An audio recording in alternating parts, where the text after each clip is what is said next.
despises his president, wants him impeached. The Democrats still refuse to move forward on impeachment because they know that'll blow up in their face politically. So we're having hearing after hearing after hearing about what? Really about nothing. Last week, John Dean. Yesterday, Hope Hicks. Who are we going to have next week? Sean Hannity? It's anybody's guess. In the meantime, there are significant real issues that are being ignored by this committee and this Congress. For example, last month alone, 145,000 illegal immigrants flowed into this country. 145,000 in 1 month. We're rapidly becoming a vast international territory between Mexico and Canada. Now, I need to attribute that to our committee scholar, Tom McClintock, who used that definition yesterday, and I think it's a good one, although it's unfortunate. Another issue, we've got a $22 trillion debt hanging over all our heads. This is the committee that could pass something that I've introduced, and that's a balanced budget amendment requiring us to do what every state has to do, balance its budget. But no, we're not doing that. We got 70,000 people that died of opioid addictions last year. Are we devoting any attention to that? Not really. Certainly not enough. Maybe we ought to be focusing on some of those real issues that really matter. Just a suggestion. Professor Prakash, let me ask you this. This committee has spent a lot of time relitigating the Mueller report, as I just indicated, in fact, over and over. Democrats on this committee and in the media have promoted the narrative that not only has the president obstructed justice in relation to the Mueller investigation, but the president is now allegedly obstructing Congress. And just last week, Democrats approved a resolution that authorizes lawsuits against Attorney General Barr and former White House counsel Don McGahn to enforce subpoenas issued by Democrats on this committee. How would you assess the merits of such a lawsuit? Representative, I guess I'm on record as saying I don't believe that the president should be able to invoke privilege against Congress, and I have that view. I don't think the courts will share that view. As you know, the courts have essentially required that Congress and the president negotiate over these claims of executive privilege, and then have only reluctantly thereafter intervened. So you think it's likely they're going to fail in the courts? I actually don't know whether they're going to fail or not. I don't know what the courts will say, but I do know that they seem to want to have you folks negotiate with the president first before they adjudicate the dispute. My personal view about executive privilege, I happen to believe it's right, but it's just my personal view. Okay, thank you. Many of the acts of alleged obstruction involved the president exercising his Article 2 authority, as you've mentioned. Can you explain the difficulty in finding corrupt intent to obstruct justice when the president is carrying out his Article 2 powers? It all turns on why you think he's doing what he's doing. So if the president thinks to himself, I'm having a difficult time interacting with foreign leaders because they can't take me seriously and they're worried about how long I'll be around, that is not a corrupt motive. The Mueller report says as much. If, on the other hand, you think he's solely focused on his own skin and his own personal reputation, that would be a personal, and the report says therefore a corrupt motive. Thank you. It's quite lacking. I'm almost out of time, so let me get one more in here. Relative to the president's power to remove executive branch officials, do you believe that the president committed a crime when he fired James Comey? Absolutely not. Okay. Time's expired. Go back. Gentleman's time has expired. The gentleman from Tennessee, Mr. Cohen. Thank you, Mr. Chair.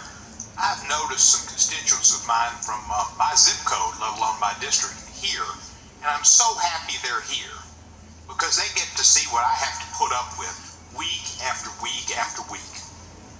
Colleagues who come here and say that the Mueller report, which they obviously haven't read, says no collusion. Would the gentleman yield? Collusion is not even mentioned. Would the gentleman yield? Mueller report. I've read the report. I think most of it. Collusion is not even mentioned in the Mueller report.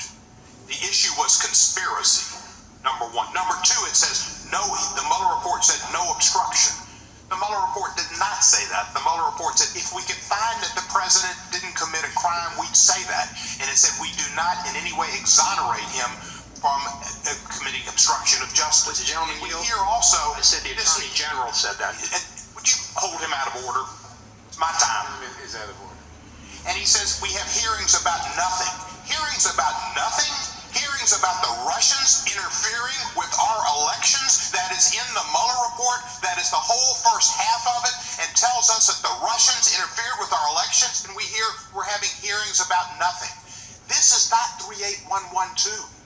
This is not reality. This is the Judiciary Committee, and it's sad.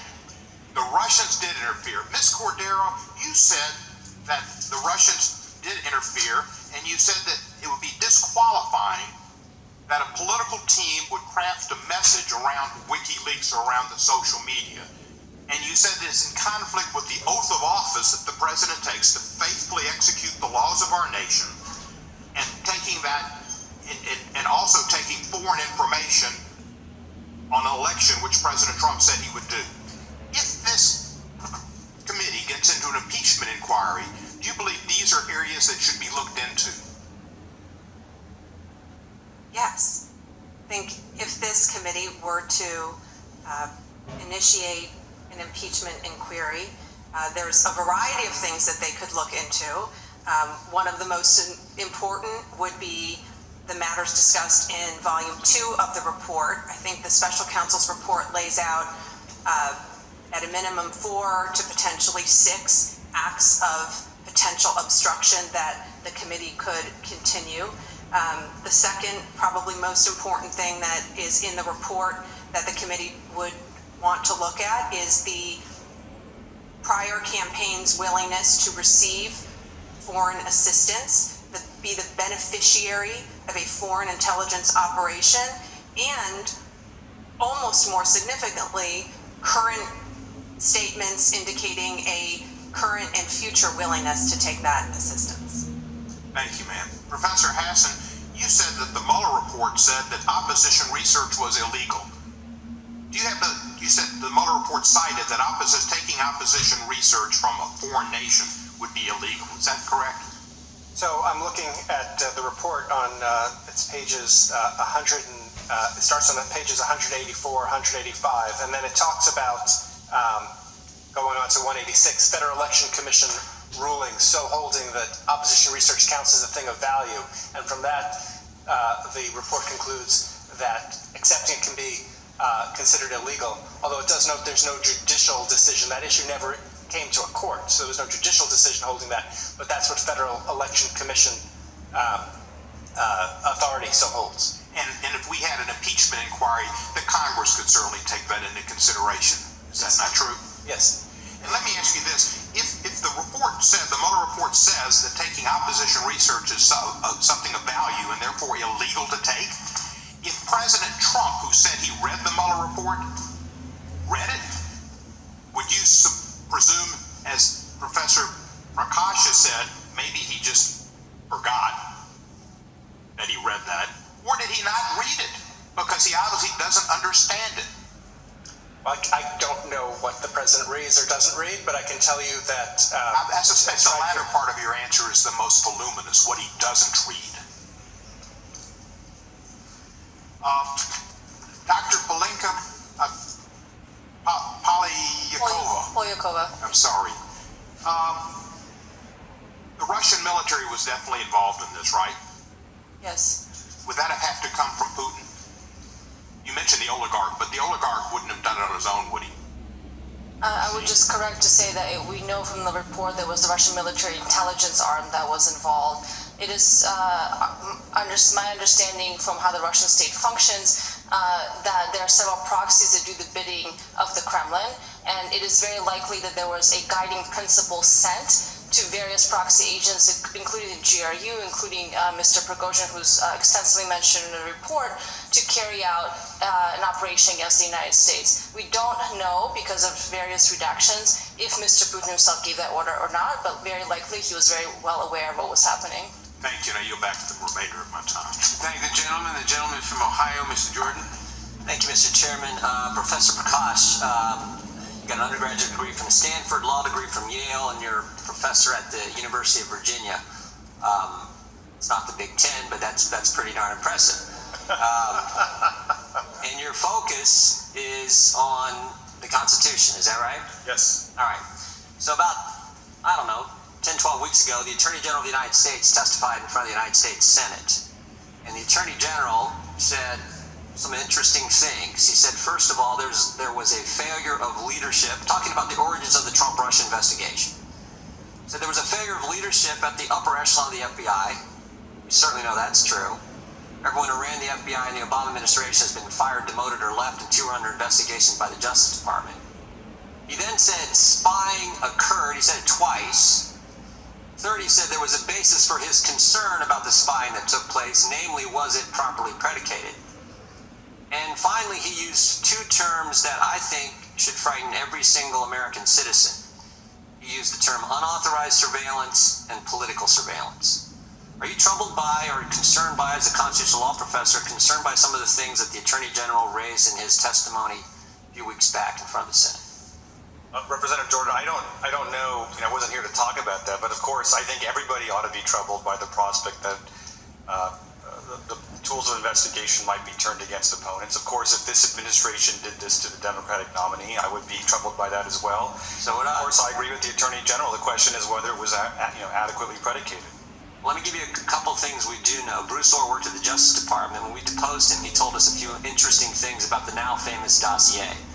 Specifically, he told us that he had informed the FBI that Clinton campaign paid for the dossier. Second, he told us that Steele was biased against the president, so much so that Steele had conveyed to him and he had conveyed to the FBI that he was desperate to stop Trump from getting elected. Third, he told him that Fusion GPS worked with Steele to put this dossier together, who was the entity directly hired by the Clinton campaign. And finally, fourth, he told him his wife worked for Fusion GPS. And we know that when the FBI went to the secret court, the FISA court, they didn't convey any of those 4 important facts to the court. Does that trouble you, Professor? Yes, it does. Care to elaborate? Well, I think, look, if the political polarities have been reversed, I think other people would be quite disturbed by the sequence of events, right? That is to say, if it had been a Republican administration that had started this investigation in part based on a foreign dossier paid for by political operatives, I think the other party would be quite upset. So I think it merits investigation as to why this investigation, why this surveillance or spying, if you will, began. Let me ask you about one other statement made by Democratic Senator Schumer on January 3rd, 2017, talking about President-elect Trump and talking about the intelligence community. Then the highest-ranking Democrat in the United States Congress said this: when you mess with the intelligence community, they have 6 ways from Sunday at getting back at you. Does that statement trouble you when you think about how our constitutional system and unelected bureaucrats are supposed to answer to elected officials elected by we the people? Does that trouble you, Professor? It does. In my written testimony, I say that there are portions of the Mueller report that suggest that any involvement by the president in ongoing investigations is impermissible or improper, and I think I don't think it's possible to say that all such involvements are impermissible. So I think it's a mistake to threaten a sitting president with the use of official resources as a means of retaliation against the president for looking into possible wrongdoing. Yeah, last time I checked, Peter Strzok and Lisa Page never had their name on a ballot. They were never elected anything, yet they ran the 2 most important investigations that, frankly, in my time in Congress, I've seen. Their name was never on a ballot. How about this statement? How about when Emmett Flood wrote the Attorney General of the United States and said this: we would all do well to remember, if they can do it to a president, imagine what they can do to you and I. That's what scares me more than anything else. If the intelligence community can do what I suspect they did, and I think they did, and I believe more and more evidence points to it, and this is what the Attorney General and John Durham, U.S. Attorney, are now looking into. If they can do this to a president of the United States, they can do it to anyone in this country. And that's what I believe, Professor, this committee should be primarily focused on. Think about it. The president was falsely accused of conspiracy with Russians to influence the election. Do we investigate how that false accusation happened, or do we continue to investigate something Bob Mueller spent 22 months on and came back with no collusion, no conspiracy, no coordination? And frankly, it wasn't just 22 months, because when Jim Comey was deposed by us last Congress, we asked him this question. He said after 10 months of the FBI's investigation, they had zero evidence. So after 32 months of investigating something, zero evidence of it, and yet this committee wants to continue to go down that road versus maybe looking into how this whole thing began in the first place. And there was a question there somewhere, Professor, if you want to respond. I wouldn't presume to tell this committee what it ought to do, but I support the Attorney General's investigation as to why this whole process began. Thank you. Are you back?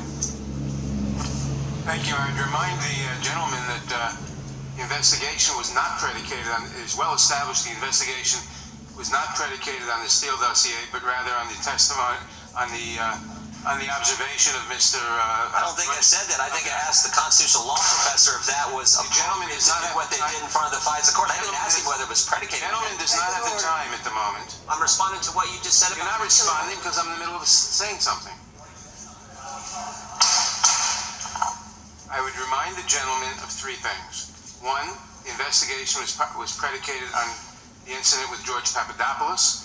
Two, that the Steele dossier, insofar as it was used in the application of the FISA court was informed in the memo that the information in the dossier was unreliable and came from a source that was paid for by the Clinton campaign. And period. I recognize the gentlelady from California. Thank you, Mr. Chairman. Gentlelady from California is recognized. Parliamentary inquiry? In my time, you're making a parliamentary inquiry? I had stated before you started, Ms. Lofgren, I'm sorry.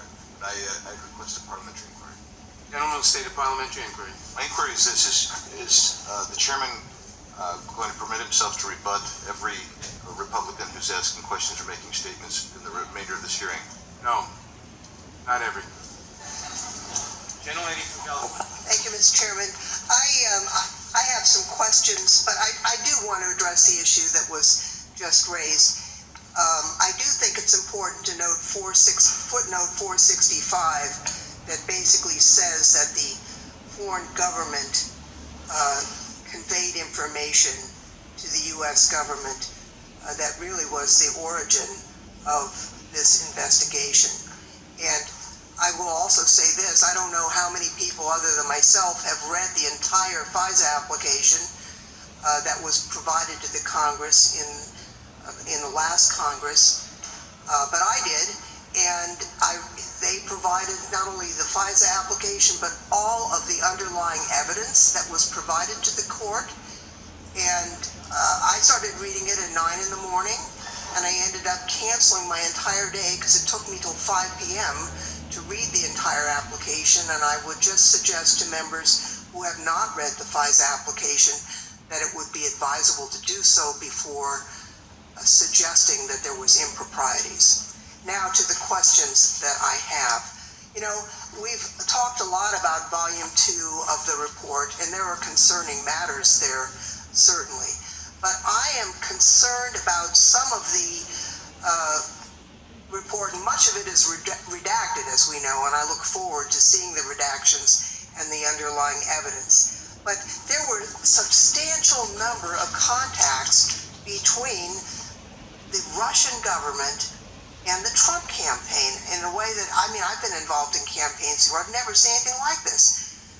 As we configured in the report, it talks about 170 contacts between the Russian government's 28 meetings between the Russians and the Trump campaign. And if you take a look at indictments and other publicly available information, I think you can identify, and there may be more, but 272 contacts between the Russians and 38 meetings.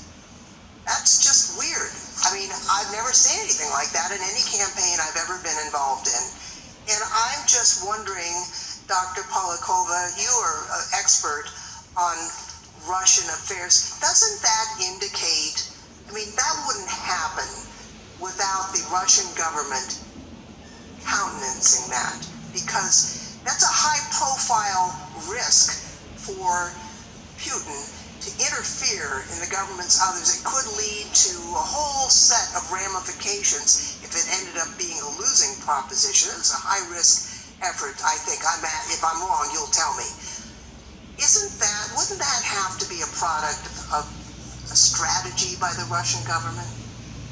Absolutely. As I say in my written testimony, what comes out very clearly in the Mueller investigation and additional independent reporting and also various statements from our own intelligence community, is that there was a strategic intent to infiltrate and gain political access to the Trump Now, campaign. I want to talk about the thing that, one of the things I just can't get it out of my mind is that the campaign chairman, Mr. Manafort, and he has an excuse that he was trying to, bully, cozy up to his former sugar daddy in the Ukraine, but that he gave sensitive internal polling data, not once, but multiple times, and he had his assistants do the same to operatives, Russian operatives, Mr. Kalemnik, and at the same time that Kalemnik and the Russian military were buying ads and doing a propaganda campaign to influence the electorate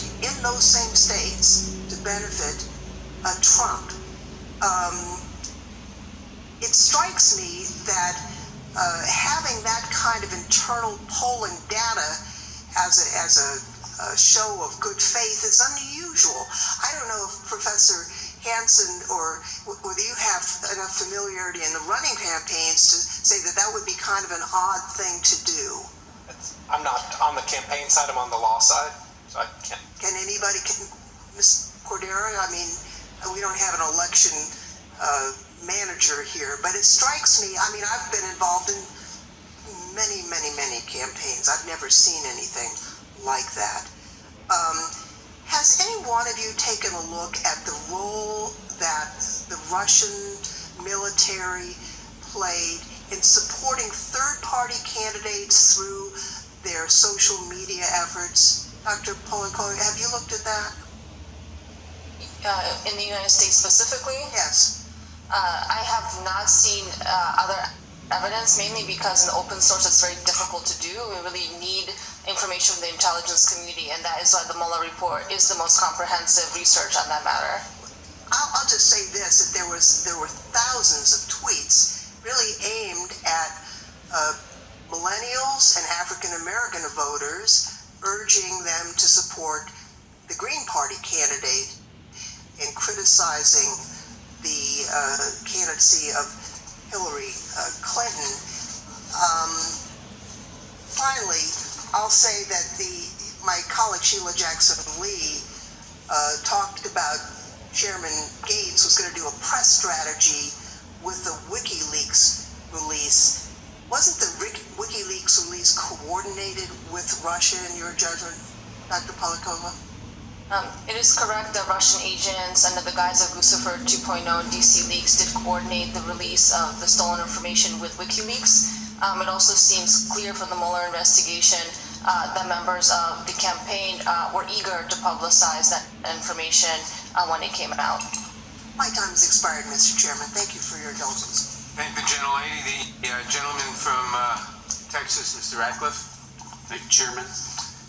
In the Mueller report, Special Counsel Mueller details what he calls a sweeping and systematic effort to influence the 2016 election by the Russian government. Those details are largely set forth in two separate indictments, one identifying 12 Russian hackers associated with the GRU and 13 Russian individuals and 3 organizations, part of the Internet Research Agency. Some of the witnesses, including Ms. Cordero and Professor Hassan, provided an accurate summary of that systematic and sweeping effort by the Russian government. Ms. Cordero, did the special counsel find that sweeping and systematic effort by the Russian government to influence our election, did the special counsel find that began before or after Donald Trump's entry into the 2016 presidential field? The indictments and information in the report, but in particularly the indictments of the Russian intelligence officers, indicate that the Russian influence effort predated. Thank you. So it went back. My time's limited, but thank you. So the answer is before Donald Trump entered the field. And so, Ms. Cordero, let me ask you, on October 21st, 2016, the Obama Justice Department submitted a FISA application to surveil a Trump campaign associate named Carter Page, and as part of that application, FBI Director Comey and Deputy Attorney General Sally Yates signed a verified application that included the now infamous, unverified, uncorroborated Steele dossier, which specifically states that there was a, quote, well-developed conspiracy between the Trump campaign and the Russian government. Ms. Cordero, did the special counsel find that there was a well-developed conspiracy between the Trump campaign and the Russian government? So the special counsel analyzed conspiracy under criminal conspiracy law. And so under criminal conspiracy law, the special counsel did not find that there was a tacit or implicit agreement between the campaign. I appreciate that. So no conspiracy. So, Professor Hassan, I actually agree with you when you talk about the goal of the Russians to sow discord into the American Democratic Republic. And despite the fact that Special Counsel Mueller found that neither Donald Trump or anyone associated with this campaign conspired or colluded or was successful in any way in meddling in the 2016 presidential election, it's hard to argue that Russia wasn't successful in that ultimate goal of sowing the seeds of discord, because our country just endured a 2-year investigation to determine whether or not the President of the United States was part of a treasonous conspiracy with a foreign adversary to steal an election. An investigation that was started by the Obama administration, who started an investigation into a conspiracy that the special counsel has now conclusively and unequivocally established never existed. So, since the purpose of this hearing is to talk about the lessons learned from the Mueller report, let's talk about those lessons and the factors that contributed to Russia's success. One of the factors that contributed to Russia's success was the Obama administration opening a probe into the Trump campaign using foreign counterintelligence spying powers to investigate a conspiracy that, again, the special counsel conclusively determined did not exist. Another factor that contributed to Russia's success was the Obama administration's intelligence community assessment, which was used to tell the American people that not only did Russia interfere